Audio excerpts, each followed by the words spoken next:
Trump का फैसला है ना, उसका सबसे बड़ा इम्पैक्ट जो है वो खुद यूएस पर आएगा। सबसे बड़ी मंदी खुद यूएस में आएगी। अब देखिए आप डॉलर इंडेक्स किस तरीके से वापस 103 पर आया है। मैं जो आज लाइन ले रहा हूँ ना, वो लाइन ये है कि आपदा में खोजें अवसर। यस, पहली बात, पैनिक मत करिए। कोई ज़रूरत नहीं है पैनिक करने की। हम तैयार थे इसके लिए, ऐसा कुछ नहीं कि हम नहीं तैयार थे। 300 अंक के गैप डाउन के बाद शॉर्ट नहीं बनता है, पहली बात तो मार्केट में। मुझे हैरानी नहीं होगी अगर मार्केट में आज एक शानदार रिकवरी भी आ जाए। देखिए पहला लेवल 23,050 से 23,140 20 डे एक्सपोनेंशियल मूविंग एवरेज का जोन, उसमें मतलब मैं 70-80 पॉइंट बस ऐड करता हूं ताकि थोड़ा सा सेफ्टी रहे वहां के लिए। और उसके बाद 22,800 से 22,900 चार्ट के मुताबिक बहुत क्रूशियल सपोर्ट है। मेरा ये मानना है कि अगर आपका व्यू थोड़ा सा लॉन्ग टर्म का है तो निफ्टी बैंक यहाँ से आउट परफॉर्म कर सकता है। और यहाँ से लेके मुझे लग रहा है 50,000 तक की कोई भी गिरावट अगले 1,300 पॉइंट की धीरे धीरे धीरे करके आपको खरीदने का मौका होगा। इस साल के शुरू से हमारा व्यू रहा है आईटी पे कॉशियस रहें, प्रॉफिट बुक कर लें। और आईटी में कोफोर्ज, पर्सिस्टेंट, एम्फेसिस और टाटा एलेक्सी, इनको मैं रेड में ले रहा हूँ। भाई जिस मार्केट को आप सर्व कर रहे हैं, अगर वहीं पे रिसेशन आ गया तो वो लोग कहाँ, मतलब वो अपने साबुन तेल पे खर्चा करेंगे या फिर आपके सॉफ्टवेयर खरीदने पे खर्चा करेंगे। लीजिए, कल सुबह अपन ने शो की शुरुआत करी थी कैसे फार्मा के आउट परफॉर्मेंस की तैयारी, कैसे आईटी के तगड़े दबाव की तैयारी हो रही है। उसके बाद कल डिटेल में मार्केट्स पे जो चर्चा हुई थी उसका एक बढ़िया सा ग्लिम्स। और कल वो दिन था जब अब तक के वन ऑफ द, मेरे ख्याल से सबसे बड़े इवेंट्स का जिसका इंतजार कर रहे थे वो प्ले आउट होना था भारतीय बाजारों में। पर जैसी चर्चा हुई थी कि ये सरदर्द यूएस का है, अपने को तो आपदा में अवसर ढूंढना है। अपने लिए इंपॉर्टेंट जोन्स हैं 23,050 से 23,140। निफ्टी का इंट्राडे आपकी स्क्रीन पर रखा है। शुरुआती उसी जोन्स के आसपास जाने के बाद बाजार में किस तरह की बढ़िया रिकवरी आई। चर्चा हुई थी निफ्टी बैंक आउट परफॉर्म कर सकता है। कल निफ्टी बैंक बढ़िया मूव्स दिखाता हुआ, क्या चाल थी, दिन के हाईस पे जाके बंद होता हुआ नजर आया। जैसी बात हुई सब कुछ वैसे ही रिफ्लेक्ट होता हुआ स्क्रीन पे। मैनेजिंग डायरेक्टर साहब स्क्रीन पे वापस जुड़ते हुए, गुड मॉर्निंग आपको। आज किस तरह, कल तो सटीक बैठा सब कुछ, कल क्या ऑफलेट सब कुछ सटीक बैठ रहा है। आज के लिए स्ट्रेटेजाइज कैसे करना है, या फिर आज के लिए आप कैसे देख रहे हो मूड, माहौल? जो पेन था एक दिन की कहानी थी या थोड़े से जिटर्स अभी भी फील करेंगे हम लोग? गुड मॉर्निंग आशीष, गुड मॉर्निंग वीरू। नहीं देखिए, एक दिन की कहानी नहीं है। हाँ, कल हम क्लोजिंग में एक और चीज़ डिस्कस कर रहे थे, जो वो समीर अरोड़ा जी ने भी बात कही थी ना, कि सिर्फ आज के रिएक्शन पे मत जाइए, सिर्फ एक दिन के रिएक्शन में मत जाइए, कुछ दिन मिलेंगे। हाँ, कल एक मौका था। अच्छा, कल मेरे ख्याल से जितने भी हमने बात की ना, उसमें जो सबसे सटीक जो चीज़ बैठी थी वो थी कोफोर्ज और पर्सिस्टेंट, खास तौर से पर्सिस्टेंट। क्योंकि देखिए बाकी ट्रेड्स जो है ना, बाकी ट्रेड्स में भले ही आपको एक्शनेबल ना मिला हो, जैसे फार्मा में फॉर एग्जांपल, पर्सिस्टेंट और कोफोर्ज एक दो ऐसे स्टॉक्स थे जिनको अगर आपने ओपनिंग पे गैप डाउन के बाद भी बेचा होता, इंट्राडे में आपको बहुत पैसा बना के दिया था इन दो स्टॉक्स ने। खैर एनीवे, देखिए आशीष, मैं एक चीज़ बताऊं, मार्केट अब एक मेक और ब्रेक जोन में है। निफ्टी, मैंने एक निफ्टी का चार्ट रेडी किया है, अगर मैं वो चार्ट आपको दिखाऊं तो वो चार्ट लेकर आइए जरा निफ्टी का। ये देखिए, ये निफ्टी का डेली चार्ट है और इसमें आप ये देखिए कल की जो कैंडल है ना, ये कुछ कह रही है आपको। ये कल की कैंडल का लो 20 डे मा और कल की कैंडल का हाई 10 डे मा, और एक बहुत विद इन इस रेंज में हमने कल कारोबार किया है। 20 डे मा पे सपोर्ट लिया है और 10 डे मा पे रेजिस्टेंस। ये चार्ट जो है ना, ये आपके लिए मेक और ब्रेक चार्ट है बेसिकली।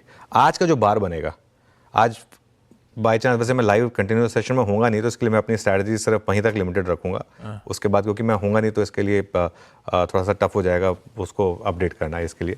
लेकिन ये आपके लिए एक इम्पॉर्टेंट चीज़ है। अब इसको मैं आपको टेबल की तरह बता देता हूँ कि क्यों इन लेवल्स की इंपॉर्टेंस है। पिछले 2 दिन का आप मूव देखिए। 2 अप्रैल को निफ्टी का हाई था 23,350 और लो था 23,158। कल का निफ्टी का हाई था 23,306 और लो था 23,145। अब भले ही मार्केट ने कल रेजिलियंस दिखाई हो, purely in technical terms Nifty ने कल लोअर लो और लोअर हाई बनाया है। परसों से कम था कल का हाई और परसों से कम था कल कर लो। तो मेरे ख्याल से अब जो बैटल है ना वो 10 डेमा और 20 डेमा के बीच की लड़ाई है ये निफ्टी पर। अभी हम प्योरली टेक्निकल की बात कर रहे हैं, हेडलाइन के बाद जब हम पूरा और बाकी डिटेल में बात करेंगे।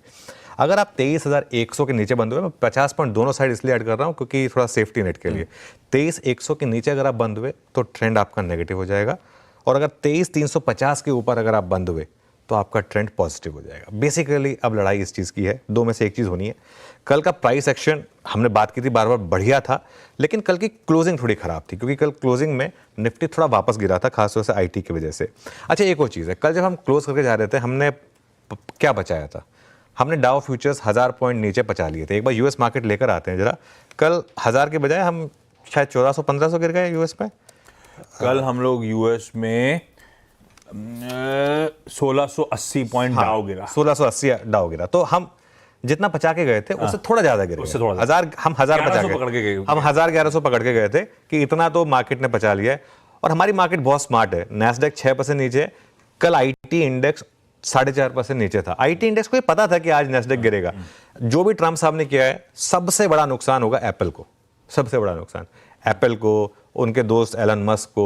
अब पता नहीं दोस्त हैं या नहीं उनके, अब काफ़ी चर्चाएं हो रही हैं कि पता नहीं दोस्त बचे भी या नहीं बचे हैं। तो खैर जो भी है, तो वो मेरे ख्याल से कुछ टाइम बाद ये मस्क और डोनाल्ड ट्रंप के कुछ ट्वीट्स वगैरह आएंगे, वो भी काफ़ी इंटरेस्टिंग होंगी। खैर एनीवे, अब देखिए क्या हुआ। कल हम, जैसे मैं कह रहा हूँ कि 1000 पॉइंट की गिरावट को पचा के गए थे, लेकिन मामला सारा ये है कि थोड़ी, अगर ट्रंप साहब की फुटेज है तो वो चला दीजिएगा साथ में। मामला सारा ये है कि ये जो मंदी है ये सिर्फ यूएस में होगी या पूरी दुनिया में होगी, क्योंकि एक चीज़ क्लियर है, ये जो मंदी की हम बात कर रहे हैं ये एक इंड्यूस मंदी है, ये एक नेचुरल मंदी नहीं है। नेचुरल मंदी क्या होता है, जैसे कोविड आया था, तब कोविड आया था तो वो भाई नेचुरल मंदी थी, वो आप उसमें कुछ कर नहीं सकते। ये जो मंदी है ये एक इंड्यूस्ड मंदी है, क्योंकि इसमें आप एक सदियों से चले आ रहे एक वर्ल्ड ऑर्डर को आप चेंज कर रहे हैं, और उसकी वजह से अब कल कनाडा ने ऑलरेडी रिटेलिटरी टैरिफ लगा दिए, बाकी देश भी कह रहे हैं हम भी करेंगे।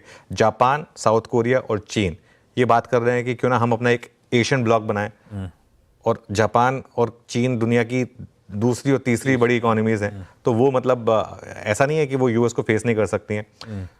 अब यूएस वो नहीं रहा जो 20-25 साल पहले था। अब बाकी कंट्रीज जो है, हमारा भी कोई अपना जलवा है, तो ऐसा नहीं है कि ये सिर्फ आपने चाहा जैसे होगा, अमेरिका ने वैसा ही होगा, नहीं होगा। ये 6 महीने बाद, 1 साल बाद ये टैरिफ रिवर्स होंगे, ये मैं आपको लिख के दे रहा हूँ। और अगर सिर्फ मंदी यूएस में आई तो मुझे लगता है कि हमको इतना डरने की ज़रूरत है। लेकिन अगर इनकी वजह से ग्लोबल रिसेशन ट्रिगर हो गया, अगर ग्लोबल रिसेशन हो गया तो फिर तो सब मार्केट गिरेंगे ना। अगर यूएस मार्केट 20% गिर जाए फॉर एग्जांपल, और उसकी वजह से बाकी एशियन मार्केट 15% गिर जाए, ये जरूर हो सकता है कि हम कम गिरें, हम 5% गिरें, लेकिन ऐसा नहीं हो सकता कि हम उस एनवायरनमेंट में 20% चल जाएं। ये मतलब नहीं होगा। हमारी मार्केट कम गिरेंगे ये होगा, लेकिन इसके लिए अगले 3-4 दिन देखेंगे। अगले 3-4 दिन तक ना वही रोज कमाओ रोज खाओ वाली बात है।